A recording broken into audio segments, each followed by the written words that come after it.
Hello everyone, আজ share করতে চলেছি আরও একটা নতুন ট্রাভেল ব্লগ। তাহলে চলো একসাথে সবাই মিলে ঘুরে আসি একটা সুন্দর জায়গা থেকে।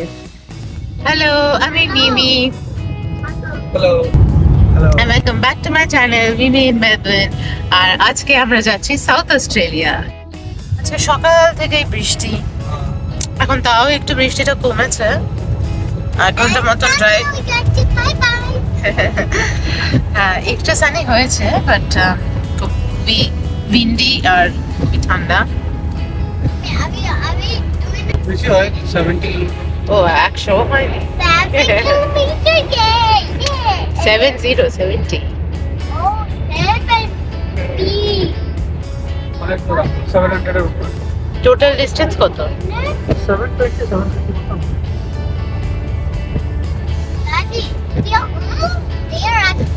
নো আমরা সকাল 9:30 মতন স্টার্ট করেছি আর এখন বাজে প্রায় 11টা।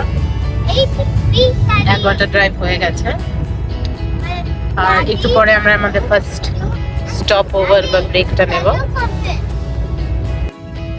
ওই দূরে ওইদিকে লেক দেখা যাচ্ছে, জানি না ক্যামেরাতে কতটা বোঝা যাচ্ছে। সাদা হয়ে গেছে পুরো বৃষ্টির জন্য। টেম্পারেচার 9 ডিগ্রি, কিন্তু ফিলস লাইক হয়ে গেছে 2 ডিগ্রি, মানে এতটাই হাওয়া দিচ্ছে। আজকে আমরা যাচ্ছি মেলবোর্ন থেকে সাউথ অস্ট্রেলিয়াতে। মেলবোর্ন হলো ভিক্টোরিয়া স্টেটের ক্যাপিটাল, আর সাউথ অস্ট্রেলিয়া হলো অস্ট্রেলিয়ার মধ্যেই অন্য আর একটা স্টেট, আর সেই স্টেটের ক্যাপিটালের নাম হলো অ্যাডিলেড। তো মূলত আমরা অ্যাডিলেডেই থাকবো আর সেখান থেকে আশপাশটা কভার করব। প্রায় 3 ঘন্টা মতন ড্রাইভ করার পরে আমরা আমাদের ফার্স্ট ব্রেকটা নিলাম। এই জায়গাটার নাম হলো হরশাম। এইখানে আমরা লাঞ্চ সারবো বলে ডিসাইড করেছি। আমরা এখন এসেছি হাংরি জ্যাক্স বলে একটা দোকানে। এটা অনেকটা ম্যাকডোনাল্ডসের মতনই ভীষণ পপুলার একটা ফুড জয়েন্ট এখানকার। প্ল্যান হলো এখানেই লাঞ্চ করে একটু ব্রেক নিয়ে তারপরে আবার জার্নি স্টার্ট করব। এখানে দেখতেই পাচ্ছেন দোকানটা বলতে গেলে পুরোটাই খালি ছিল, আর সেই জন্যই আমাদের লাঞ্চ করতে বেশি সময় লাগেনি। হয়তো আজকে খারাপ ওয়েদার ছিল, ওই জন্যই লোকজন ঘর থেকে বেরোয়নি। সে যাই হোক, আমাদের বরঞ্চ ভালোই হয়েছে, সময় অনেকটা বেঁচেছে। আমরা এখানে দুজনে 2টো বার্গার নিয়েছিলাম আর তোজোর জন্য নিয়েছিলাম চিকেন নাগেটস আর ফ্রাইস। বাচ্চারা তো ফ্রাইস খেতে খুবই ভালোবাসে, তাই ওকেও ফ্রাইসই কিনে দিয়েছিলাম সেই জন্য।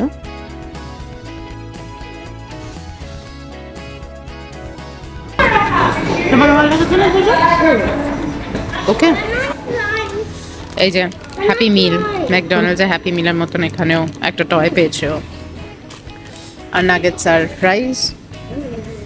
তো how is the food? Yummy, খেতে ভালো লাগছে? ড্যাডিস ফুড ইজ ইয়ামি, তোমারটা না? খাওয়া দাওয়ার পর্ব শেষ করে আমরা আবার রাস্তায় বেরিয়ে পড়লাম। এখনো অনেকটা পথ বাকি। শুধুমাত্র ডেস্টিনেশনে পৌঁছানো নয়, রোড ট্রিপের আসল মজা হলো এই গোটা জার্নিটা উপভোগ করা। মেলবোর্ন থেকে অ্যাডিলেডের ডিস্টেন্স হলো প্রায় 750 কিলোমিটারের মতন, যেটা কভার করতে 8 থেকে 9 ঘন্টার মতন লাগে। অবভিয়াসলি ডিপেন্ড করে কে কতটা ব্রেক নিচ্ছে, বাট আমরা চেষ্টা করব 2টো ব্রেকের বেশি না নিতে।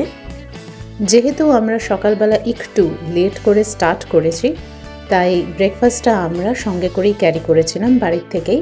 তাই আমাদের প্রথম ব্রেকটা আমরা লাঞ্চ ব্রেক হিসেবেই নিয়েছি। অনেকে অবশ্য অনেক ভোরবেলা স্টার্ট করে, তারা একটা কফি ব্রেক বা একটা ব্রেকফাস্টের ব্রেক নিয়ে একটু বেলা করে আবার একটা লাঞ্চ ব্রেক নেয়। বাট আজকে যেহেতু প্রচণ্ড বৃষ্টি পড়ছিল, তাই আমরাও একটু লেট করেই স্টার্ট করেছি। আমরা এই ট্রিপটা করেছিলাম জুন মাসের ফার্স্ট উইকে। 4 তারিখ এখান থেকে স্টার্ট করেছিলাম, মানে মেলবোর্ন থেকে অ্যাডিলেড গিয়েছিলাম, আর 8 তারিখ অ্যাডিলেড থেকে মেলবোর্ন ফেরত এসেছিলাম। 8 তারিখ ছিল এখানে পাবলিক হলিডে, তাই সেটাকে ইনক্লুড করেই আমরা এই ট্রিপটা প্ল্যান করেছিলাম। 3 দিন ছিলাম আমরা অ্যাডিলেডে আর আশপাশটা ঘুরে দেখেছিলাম। সমস্ত ডিটেলস অফকোর্স চ্যানেলে আসবে। 1 বছর হলো, 1 বছরেরও বেশি, 1.5 বছর হলো গাড়ি কেনার। তো এত লম্বা আমরা যাইনি, আর ফার্স্ট ইন্টারস্টেট যেটা গাড়ি করে যাচ্ছি। এখানে একেবারে ক্লিয়ার স্কাইস, পুরো পরিষ্কার। কত স্পিডে যাচ্ছি আমরা এখন? 100? একটু পরেই বর্ডার টাউন বলে একটা জায়গা আসবে, যেটা ভিক্টোরিয়া আর সাউথ অস্ট্রেলিয়ার Border. The Border. first city, first town. First town in south Australia. South Australia. আচ্ছা, তো আমরা বর্ডার ক্রস করবো একটু পরে মেলবোর্ন ভিক্টোরিয়াতে। সেখান থেকে আমরা যাচ্ছি সাউথ অস্ট্রেলিয়া, অন্য একটা নেবারিং স্টেটে। সেখানে মেনলি ক্যাপিটাল সিটি অ্যাডিলেডেই থাকার প্ল্যান আছে।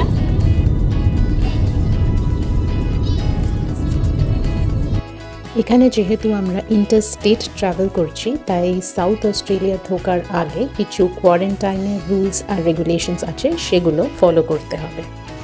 বোর্ডে লিখে দেওয়াই আছে, ফল, শাকসবজি, গাছপালা এই সমস্ত জিনিস কিন্তু অ্যালাউড নয়। আর কেউ যদি সেটা ক্যারি করে তাহলে ওখানে রাবিশ বিন রাখা আছে, সেখানে ডিসপোজ অফ করতে বলা হয়েছে।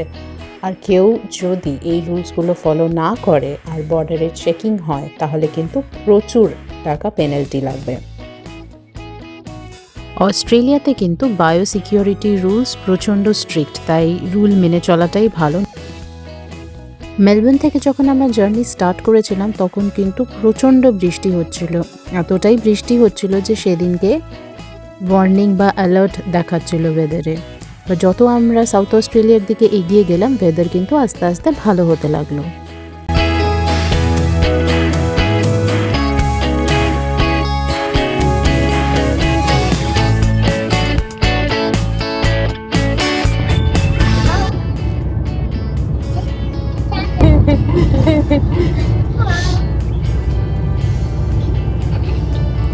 আর 1 ঘন্টা বাকি আছে, 56 মিনিটস।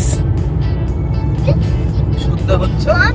সন্ধ্যা হয়ে গেছে ঠিক অলমোস্ট। আছে।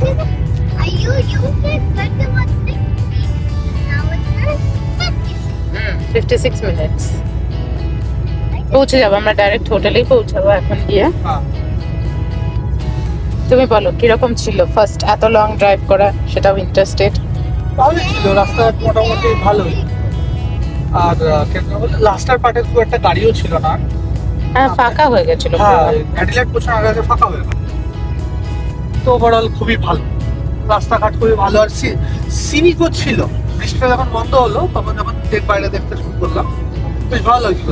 হ্যাঁ, কয়েকটা লেকস টেক্স ছিল। হ্যাঁ, আর ছিল অনেক জায়গা ছিল স্টপ ওভার করার জন্য, ব্রেক হ্যাঁ। নিতে চাইলে প্রচুর অপশন। অনেক ব্রেক নেওয়ার ভালো ভালো জায়গা ছিল। সামনে মারা রিভার ছিল, হ্যাঁ, প্রচুর পেট্রোল পাম্পস, তারপরে কফি শপ। ছোট ছোট কফি শপস প্রচুর ছিল। আর ছোট ছোট শহরের ছোট ছোট সিটি সেন্টার্স গুলো, ওখানে আমার বেশ কয়েকটা দোকানপাট ছিল, জমজমাট ছিল জায়গাটা। কিছুক্ষণ পরপরই এরকম জমজমাট জায়গা আসছিল, যার জন্য ড্রাইভটা বেশ ইন্টারেস্টিংই ছিল। বলো। এইবারে চলুন তাহলে ঝট করে একটা কুইক হোটেলের রুম ট্যুর দিয়ে দিই। আমরা বুক করেছিলাম মান্ত্রা হিন্দ মাস্ক স্কোয়ার বলে একটা হোটেল। সেখানে 2 বেডরুম সুইট রুমটা আমরা বুক করেছিলাম। এটা হলো একটা বেডরুম, যেখানে ছিল একটা সিঙ্গেল বেড আর ছোট্ট মতন একটা ওয়ার্ড্রপ জামা কাপড় রাখার জন্য।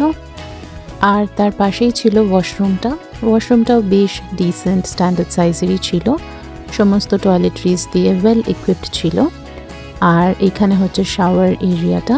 এখানেও আমি একটা জিনিস লক্ষ্য করলাম, সেটা হচ্ছে রিফিলেবল প্লাস্টিক বটলসের ব্যবহার করা হয়েছে, which I think is a very good initiative towards sustainability. আর এটার পাশেই রয়েছে আরেকটা বেডরুম। আর এইটা হলো মেন বেডরুম। এইখানে ছিল কুইন বেড, ছোট্ট একটা ওয়ার্ড্রপ জামা কাপড় রাখার জন্য। আর এইখানে কিন্তু একটা টিভিও ছিল বেডরুমে, যেটা অবভিয়াসলি আমরা দেখার সময় পাইনি, বাট এটা দেখে খুব ভালো লাগলো। 3 জন থাকার জন্য এই রুমের সেট আপটা খুব ভালো ছিল। একটা কুইন বেড আর একটা সিঙ্গেল বেড, যেটা আমাদের 3 জনের জন্য খুবই ভালোভাবে কাজে এসেছে। আর এইটা হচ্ছে মেন হল এরিয়া বা লিভিং রুমটা। 3 দিনের জন্য এসছি, কিন্তু লাগেজের সাইজ থেকে কে বলবে যে 3 দিনের জন্য এসছি? আপনাদেরও কি এমনটা হয়? আর এইটা হলো কিচেন, মোটামুটি ফুলি সেট আপ কিচেনই দেওয়া ছিল। ছোট একটা gas stove, dish washer, microwave, kettle, basic চা কফি বানাবার সামগ্রী সব কিছুই ছিল। আর লিভিং রুমেও একটা টিভি ছিল। এই যে সোফা রয়েছে এখানে। আর এইটা হচ্ছে জানলা দিয়ে ভিউ। এটা অ্যাকচুয়ালি সিটি ভিউ বলা যেতে পারে, কিন্তু এখন অন্ধকার হয়ে গেছে বলে ক্যামেরায় সেইভাবে বোঝা যাচ্ছে না। কালকে সকালবেলা যখন একটু ভালো করে বোঝা যাবে সেটার ফুটেজ শেয়ার করব। এইটা হলো আমাদের আজকের ডিনার। এখানে এটা রয়েছে চিকেন নান আর আরেকটা হচ্ছে প্লেন চিজ নান। এখানে রয়েছে ভাত আর এটা মিক্সড ভেজিটেবল তরকারি। এই খাবারটা আনা হয়েছে বম্বে ভিন্টেজ বলে একটা রেস্টুরেন্টে। আমাদের এই হোটেলটা ছিল সিবিডি মানে সিটি সেন্টারের মধ্যেই, তাই আশেপাশে প্রচুর রেস্টুরেন্ট আর ক্যাফেজের অপশন ছিল, তো সেই হিসেবে খাবার দাবার নিয়ে কোনো অসুবিধাই হয়নি। আর এটা হচ্ছে পরের দিন সকালের ভিডিও। কি সুন্দর পরিষ্কার আকাশ আর বাইরেটা দেখা যাচ্ছে। নিচে গাছটায় দেখুন কি সুন্দর ফল কালার্স এসেছে। আজকের ভিডিওটা এই পর্যন্তই। চ্যানেলটা ভালো লাগলে please don't forget to hit the like, share and subscribe button. Thanks for watching. I will see you in the next one. By.